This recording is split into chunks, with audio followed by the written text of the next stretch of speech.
Cette vidéo vous est offerte par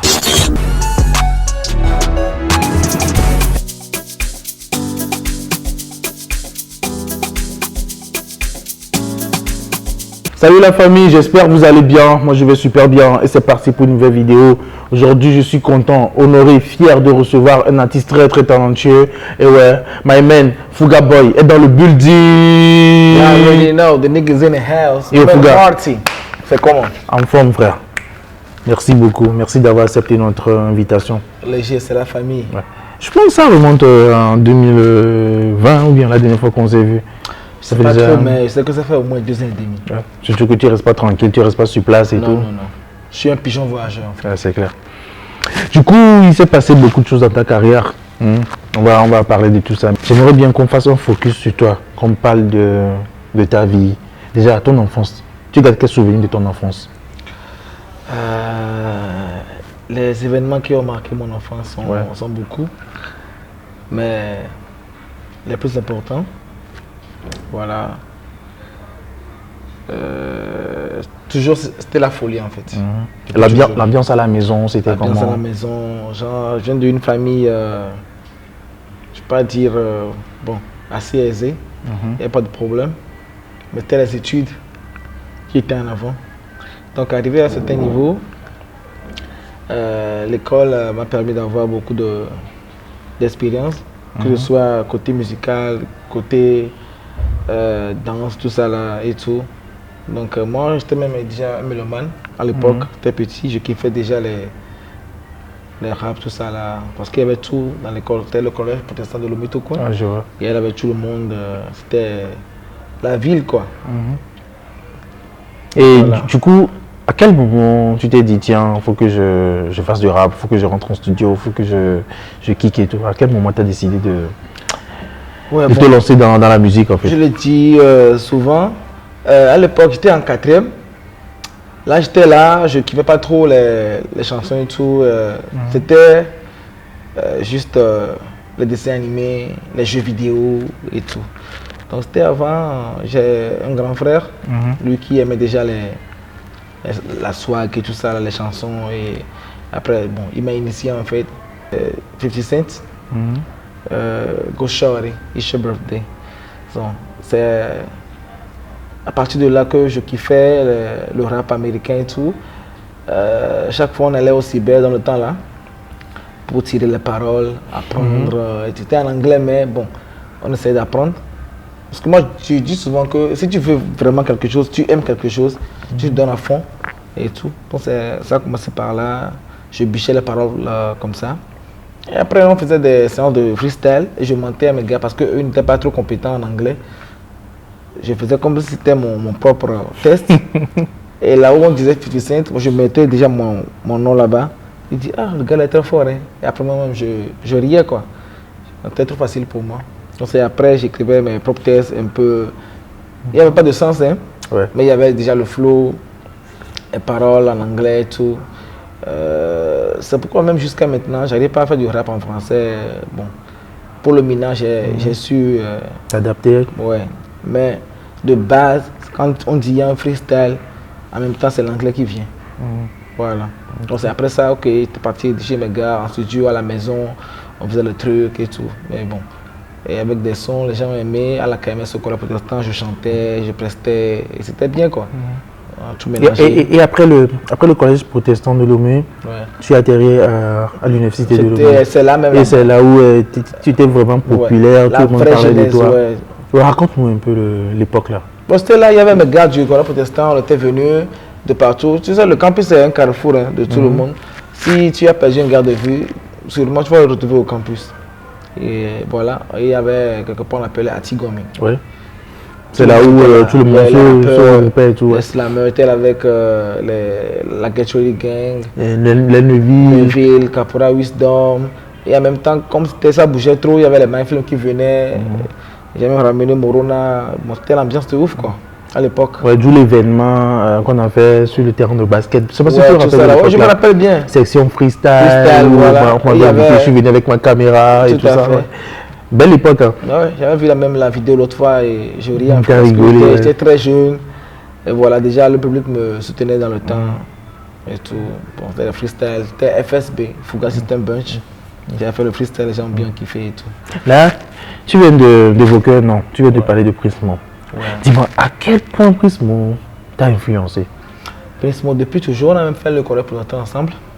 Déjà, c'est un gars que depuis toujours, j'ai aimé sa façon de rapper. Il est complet en fait. Que ce soit dans le rap français, le rap en vernaculaire, le rap en anglais, même dans la danse et tout. Donc, c'est même aujourd'hui, ça même écrit. Parce que Justement, j'allais te demander aujourd'hui quels sont vos rapports. Ça fait longtemps, on s'écrivait et tout, mais aujourd'hui, je lui ai dit, ok mon gars, il est temps qu'on fasse un truc ensemble. Il aime les messages aujourd'hui. Il a dit, ah mon gars, là où tu es actuellement, je te fais confiance. Trouve un bon beat, trouve un refrain. Et moi, je viens un cas parce que actuellement, j'ai confiance en toi. Et depuis toujours, j'avais senti un son, tout tient, c'est mon papa. Ouais. Et Prismo, c'est mon frère. Voilà, il a dit, c'est pas que j'ai appelé son nom dans la chanson, mais juste que bientôt, je serai aussi quelqu'un que, bon, j'ai un truc en moi que, moi-même, avec le temps, je vais découvrir ça. Et tout à fait, bon, en allant, j'ai fait un tube et tout ça, bon, ça a enchaîné et tout. Ouais. Alors, toujours, on parle de ton parcours là. Tu avais signé avec Amel Production. Et sous Amel Production, tu as sorti un hit. Ouais. À l'aise. Ouais, voilà. Et dans une interview, tu as dit à l'aise, tu n'as rien rapporté. Alors, comment tu expliques le fait qu'un hit, un tube, hein, tu as fait des centaines, pour ne pas dire des milliers de scènes et ça t'a rien apporté, financièrement surtout? Bon, là aujourd'hui, face à la caméra, je vais retirer mon mot. Parce que la chanson à l'aise m'a ouvert beaucoup de portes. Mais pas financièrement. Aussi financièrement. Ah bon? Ouais. Si je dis que ça m'a rien apporté, bon, peut-être à propos d'un truc, mais aujourd'hui, je peux... Tu corriges le tir. Ouais, je corrige le tir, voilà. Parce que dans le temps, Amel était un gars très sympa. On ne se connaissait pas trop, mais quand il écoute la chanson, tout est son papa, et tu dis, ah, le petit là. Et avant même, j'étais dans le fan club de Prismo. J'étais là, on causait tout. Parce que, comme tu l'as dit, je l'ai connu au collège protestant. C'était les amis à mes grands frères. Même moi, comme j'aimais trop la musique, on était un peu plus rapprochés. Ouais. Donc avant, j'allais chez lui à la maison. On faisait des freestyle et tout. Et il me donnait des conseils. Ok, tu es fort et tout, mais il faut aller à l'école. Et après, quand tu seras au moins un peu mature, tu peux continuer la musique. Mais tu sais, dans le temps, quand on te donne les conseils, tu vas dire que non, c'est pas ça. Tu veux faire ce que tu veux actuellement. Tu vois. Donc, c'est après ça que, ok, j'ai fait soutien sur mon papa et tout. Et Amel m'a dit, oh, mon petit, tu te démerdes beaucoup et tout. La chanson, là, j'aime bien. Je vais t'aider. Je vais te prendre sous mes ailes. Là, on était avec Prismo et ça a commencé. Et tu te rappelles que j'étais là le jour-là, quand tu bossais dans le studio, avec Breezy. Pour ceux qui ne savent pas, avec DJ Breezy, qui fait aujourd'hui des clips vidéo. J'étais là le jour-là. À Kabash. Ouais, à Kabash. On était là dans notre banlieue sale. On appelait là-bas banlieue sale. C'est à Dabarakondi. Tu te rappelles, non? La maison à étage et tout ça. Très belle époque. Je quitte aussi pour dire un shout-out à Breezy. Il a fait beaucoup pour moi. Et jusqu'à maintenant, je le remercie. Il m'a fait beaucoup de hits, America V, Fouga Girl et tout. Voilà. Donc à l'aise, comme je te l'avais dit, on était là tranquille au studio, on chillait, on ne faisait rien en fait. J'ai dit mon gars, je veux un truc clubbing, qu'on pourra faire le truc de club et tout, pour jouer, comme j'aimais la danse et tout ça là. Je veux un son de Guy façon. Et quand je joue ça, je danse. J'avais pas en fait un projet de carrière en fait. C'est juste pour s'amuser. Mais comme Amel m'a dit, mon gars, je te mets en avant. Pourquoi ne pas profiter? Non, c'est Amel qui t'a le plus encouragé en fait. Oui. Il dit, tiens, tu as un truc en toi, bon, vas-y et tout. Déjà, c'est déjà bon. Et c'est fini. C'est pas là que le son m'est venu et dit, ok, maintenant je suis à l'aise. Je ne vais plus, comme on dit, souffrir par rapport à la production, comment faire un son. Il m'a dit, il y a un studio à la maison, même pour le clip. Donc, ok, ça a commencé par là. Et Breezy avait joué le beat, comme ça, c'était top. Il a juste mis le refrain à l'aise. Il n'y avait pas encore repas et tout ça là. Je suis parti à la maison le soir là, parce que j'aimais beaucoup le beat. C'est un beat que j'ai beaucoup aimé. Quand à la maison, il dit, ah ok, à l'aise. J'ai demandé à ma maman, maman, je veux des mots qui terminent par S, je veux faire le tour en S, quoi. Je me donnais falaise, balèze, tout ça. J'ai tout noté et j'ai mis comme ça. Donc maintenant, les mots, pour genre les phrases, pour trouver avec les rimes, voilà. J'étais là, je cherchais, ok, un coup de foutaise, genre les trucs propres à moi, quoi, pas un truc très compliqué. Et c'est fini, je suis parti, j'ai posé. Mais le refrain, c'était trop à l'aise. Là, j'ai dit, ok, je vais faire quelque chose de démarche à la hip-hop. Et tu me dis, ok. Souvent, quand on est dans le hip-hop, les Américains ils tiennent le coup par ici comme ça, ils font des marches comme ça, ils disent, ok, walk pas. Alors, la time. Bon, franchement, c'est pas où Boboville est venu et votre dernier, c'est pas là où j'ai trouvé ça quand même. Hein. Et ça a pris. Et ça a pris. Et je me rappelle, après que le son était prêt, j'ai joué ça, mais elle m'a dit que ça, c'était bien. Et un jour, j'étais pas là et Speezy était rentré. Speezy, tu le connais, non? Oui. Ouais. Et il était là, moi, je n'étais pas là. Et voilà, maman m'appelle que okay, Speezy est là, qu'il écoute la chanson, dit que la chanson là, c'est un truc. C'est mortel, il faut le balancer. J'ai dit, est-ce que c'est bon ça? Ok. Et après, ok, les gens qui venaient écouter disent, ah, le son là. Même Black Sea disait, hey. Ok. Et on a fait un programme de lancement du son, on a appelé un meeting avec les promoteurs, les gens de la radio, tout ça là. Bon. Et on a fixé un rendez-vous, pas un rendez-vous, une date pour la sortie. On a aussi fait un clip qui était bien tourné. Il y avait un bon décor. Charles aussi a fait Most People, qui a fait un bon clip. Et c'est parti de là. Après on a vu les boîtes et tout. Et c'est parti. Et ça a pris, tout le monde en parlait et tout. Ouais. Et tu étais l'artiste du moment, hein. Ouais, tous les événements, tous les semaines culturelles et tout. Et je l'ai dit jusqu'à maintenant, il n'y a pas d'artiste qui a fait de ce que j'ai plus que moi. Il y a des artistes qui viennent et ils font juste un hit et ils disparaissent, quoi. Genre, eux ils sont programmés comme ça, c'est pour faire un hit et marquer l'histoire et c'est bon, quoi. Mais juste que j'ai au moins 2 à 3 sons comme ça que les gens connaissent bien. À l'aise, America Vie. Et mais America Vie et Fouga Girl, tout ça, ils ne sont pas au même niveau que. Dans la vie d'un artiste, ou bien dans la carrière, il y a toujours un son qui est toujours au top. Tu vois, toujours au top. Et ça, c'est ton passeport. Là où tu es, on dit, mon frère, tu chantes quoi? Tu me donnes le titre. Tout le monde doit connaître ça. Tu vois. Donc, c'est ça en fait. Et aujourd'hui, tu n'as pas un peu de regret? Non. Parce que, sincèrement, à l'aise, tu aurais pu apporter plus que ça. Ouais, mais tu vois, quand je parle souvent, on dit que non, c'est pas ça. Des fois, je parle du pays, que c'est un peu le pays qui ne donne pas beaucoup d'accès aux jeunes d'aller de l'avant, ou bien la culture. Déjà dans les pays, tu vois, même au Bénin, au Ghana, tu fais déjà un hit, tu signes des contrats pas possibles. C'est clair. Tu voyages, tu fais tout ce que tu veux. Tu n'as pas besoin de 2 sons ou bien de 3 sons qui font tabac avant de partir en tournée et tout. Juste un son. Si au moins un son que tu peux annoncer d'abord, et après tu donnes ton hit. Mais ici c'est le faux problème, on dit que non, il n'a pas plus de 200, 300, c'est le faux problème. Tu vois, on fait beaucoup de scènes, pratiquement tous les clubs et tout, voilà. Tu viens de dire, à la base, tu voulais juste blaguer. Donc si tu n'étais pas artiste, tu serais quoi?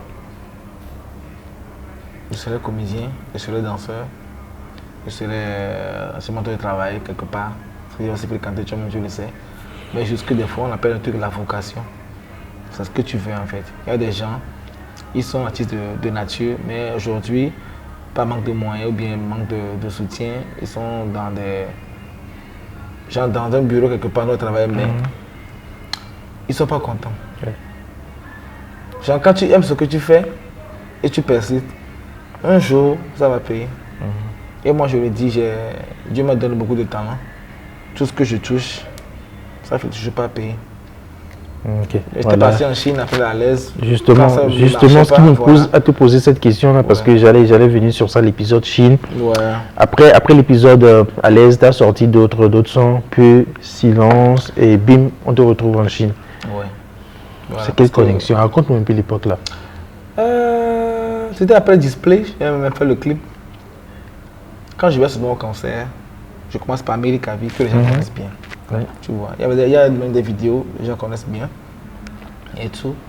Mais juste que, comme je te l'ai dit, moi je viens d'une famille un peu aisée.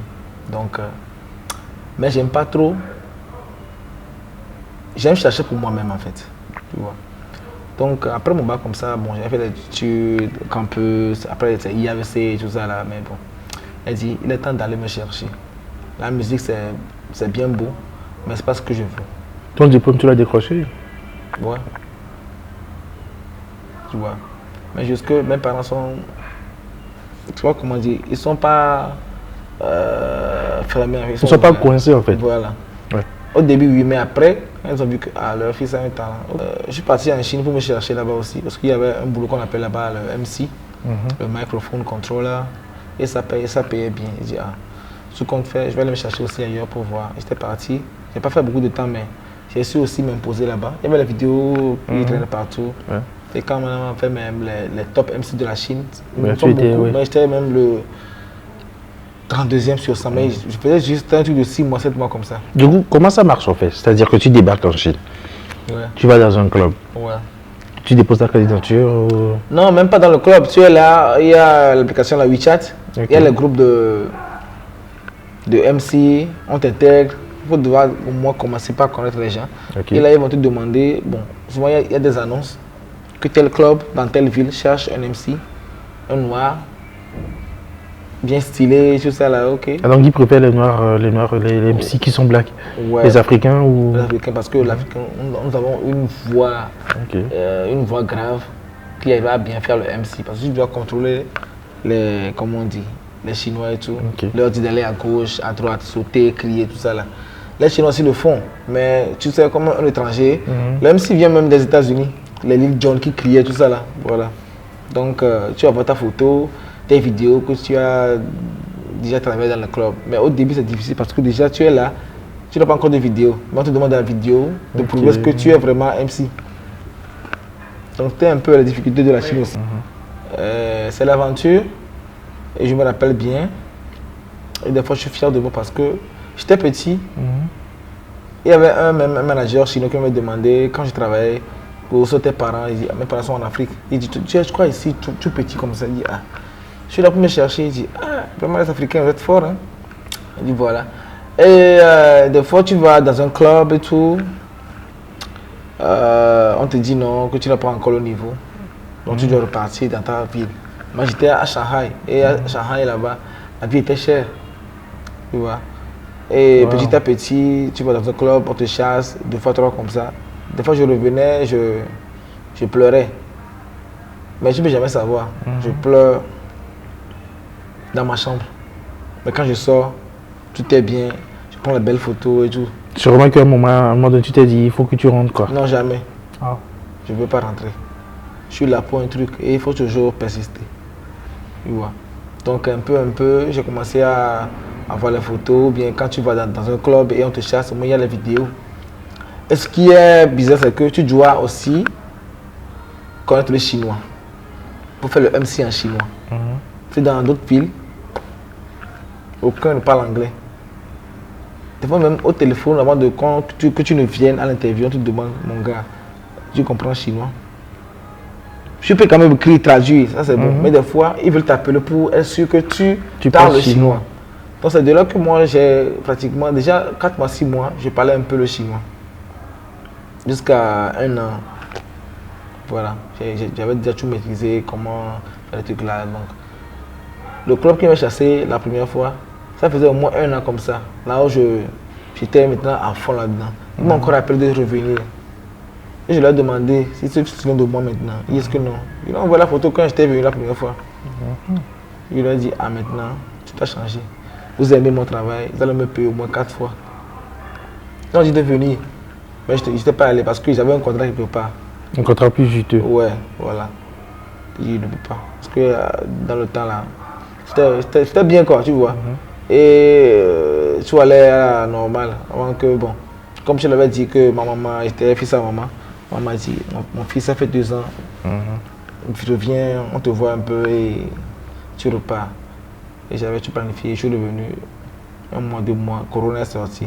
Justement. Alors, avant de venir sur Corona et tout, encore une fois, moi je t'ai dit, je suis au cœur du game et il y a plein d'informations qui viennent à mon niveau et tout. Qu'est-ce que tu réponds quand on dit que c'est MC Jehovah qui t'a ramené en Chine? Bon, je vais le dire comme ceci. Quand il était revenu de la Chine et tout, il aussi m'a abordé. C'était il y a une soirée comme ça. Il m'a dit que c'est moi Fugavo, il dit c'est moi Fugavo. Il était avec Piwi et tout. Il me dit que une de mes chansons l'a touché un soir quand il était rentré du boulot. C'est un businessman en fait. Ouais. Et il m'a dit c'était display.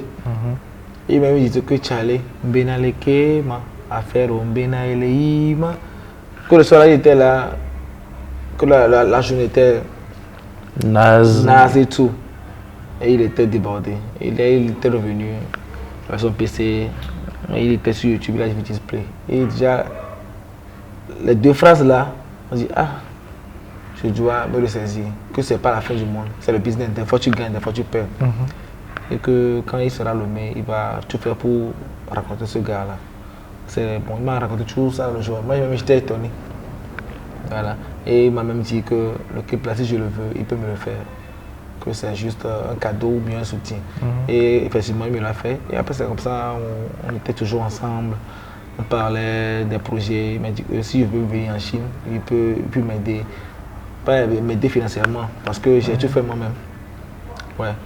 Et il peut être le guide, te montrer un peu, te dire comment ça marche là-bas. Je lui ai dit merci quand même parce qu'il m'a hébergé chez lui, il m'a montré un peu.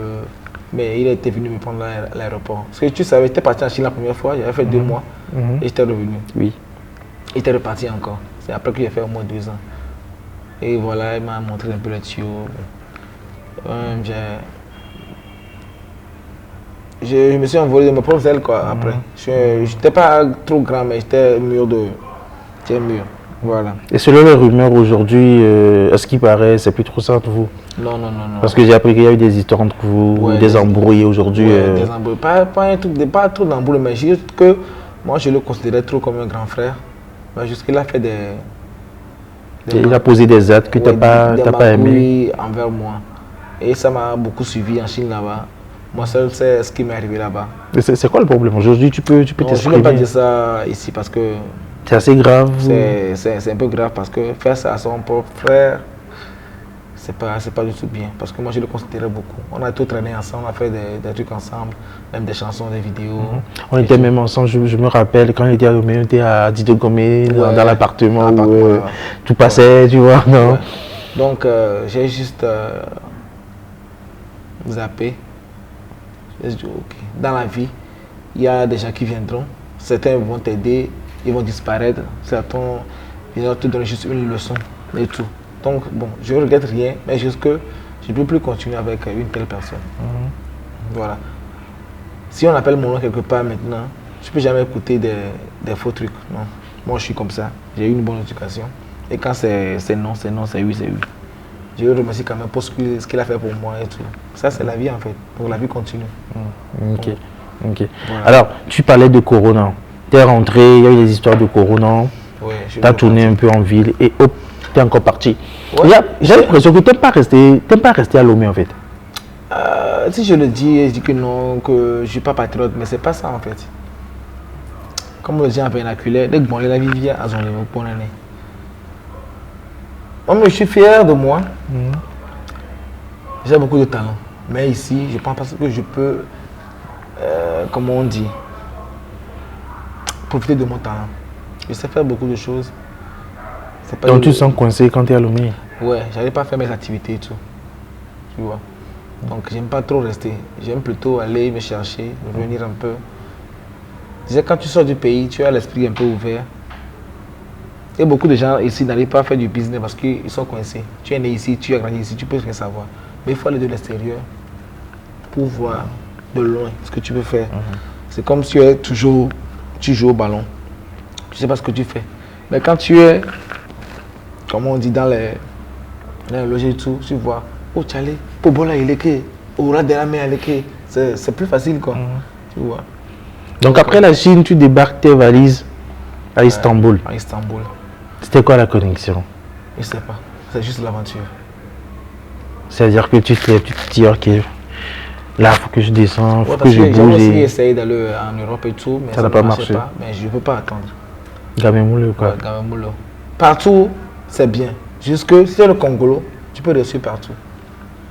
Je le dis souvent, même si on m'amène maintenant à Tchamba, je vais créer un truc là-bas. C'est toujours. Mon père m'a dit, mon fils, quand tu es quelque part, il y a juste que 2 questions. Où suis-je? Qu'est-ce que je peux faire pour m'en sortir? C'est fini. Les 2 questions-là. Voilà. Et du coup, quand tu débarques en Turquie, comment ça s'est passé et tout? En Turquie, j'avais un gars là-bas qui m'a dit que ici je peux travailler léger, avoir mon salaire, tout. Mais quand je suis parti là-bas, j'ai vu le travail, j'ai dit, ah mon gars. C'était quoi? Il te proposait quoi comme boulot? Quand même. Je sais que la vie, on doit se battre, mais ça là, je ne veux pas faire. C'est pas un truc naze. Hein. Travailler dans les fabriques, tout ça là, faire les jeans, les choses, bon, un peu de tout, l'immobilier, bon. Il dit, ah mon gars. Il m'a dit, il y a 2 options. Soit tu fais le business de vêtements et tout, tu es connu, fais ta promotion, tu peux vendre, avoir les commandes et aller au marché, expédier. Je me dis, ah, ça c'est mieux. 2 jours, 3 jours, on m'a montré des trucs. Ok, c'est fini. J'avais un peu d'économie. Je suis parti au marché. J'étais les habits, je mettais, il y a dit Instagram, je faisais tout ça là. Et puis ça dit, ah bon. Il dit, ah mon gars, ce que tu portes là, j'aime. C'est combien là-bas? Ça a commencé un peu. Et puis c'est parti. Et aussi, quand tu es quelqu'un, Dieu te bénit toujours, tu vois. Et j'ai commencé à faire les vidéos de Edouamé, que aussi c'est bien, tout ça là. Et voilà, c'est ça même qui m'a quand même amené à un niveau actuellement, même la chanson ne peut pas rivaliser. Parlant de Edouamé, le concept là, qui a fait des heureux, des frustrés. Pourquoi ce concept là, Edouamé? Tu sais, quelqu'un qui crée un truc, c'est pourquoi il le fait. Mais d'autres vont juger. Il y en a même d'autres qui me disent que non, là-bas, c'est pas Edouamé, que c'est pas encore Yovodé.